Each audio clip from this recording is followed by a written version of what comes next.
ইতালিতে cinema hall বাঁচাতে প্রচারণা চালাচ্ছেন চলচ্চিত্র নির্মাতারা।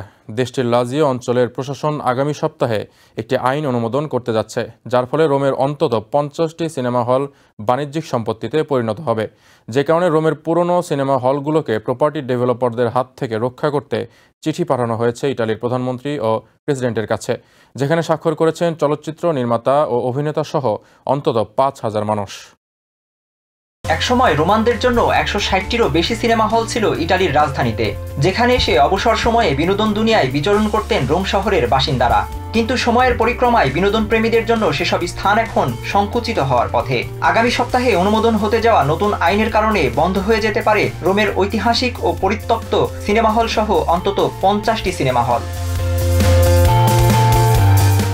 তবে আসার কথা হলো, সিনেমা হলগুলো বাঁচাতে এগিয়ে এসেছেন সিনেমা প্রেমী এবং চলচ্চিত্র নির্মাতারা। তারা চেষ্টা করছেন সিনেমা হলগুলো সংরক্ষণ করতে। চলচ্চিত্র নির্মাতারা বলছেন, স্থানীয়দের জন্য সিনেমা হলগুলো সংরক্ষণ করা উচিত।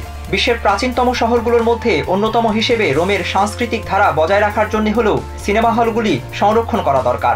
সিনেমা ট্রোয়েজির এই ভবনটি 24 ঘন্টা খোলা থাকে শিক্ষার্থীদের পড়াশোনার জন্য। ট্রোয়েজির প্রতিষ্ঠাতাদের একজন ভ্যালেরিও ক্রোই জানান, ভবনটি তারা দোকান বা অ্যাপার্টমেন্টের মতো লাভজনক করতে পারেননি, কিন্তু তারপরেও তারা এটিকে চলমান রেখেছেন ভবিষ্যৎ প্রজন্মের জন্য। রোমের পুরনো সিনেমা হলগুলোকে প্রপার্টি ডেভেলপারদের হাত থেকে রক্ষা করতে চিঠি পাঠানো হয়েছে ইতালির প্রধানমন্ত্রী এবং প্রেসিডেন্টের কাছে, যেখানে স্বাক্ষর করেছেন চলচ্চিত্র পরিচালক Martin Scorsese, Francis Ford, Coppola Steven Spielberg, Wes অ্যান্ডারসনের মতো বিখ্যাত সব পরিচালকরা। তাদের সঙ্গে যোগ দিয়েছেন ইতালিয়ান অভিনেত্রী ইজাবেলা রোজোলিনি সহ অন্তত 5,000 মানুষ। তারা বলছেন, এটি শেষ সুযোগ বিশ্বের অন্যতম সাংস্কৃতিক ও শৈল্পিক শহরকে বাঁচানোর।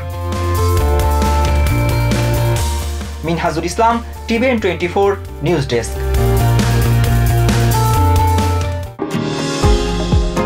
নিউ ইয়র্ক থেকে সম্প্রচারিত টিভিএন 24 টেলিভিশন বিশ্বজুড়ে বাঙালির কণ্ঠস্বর।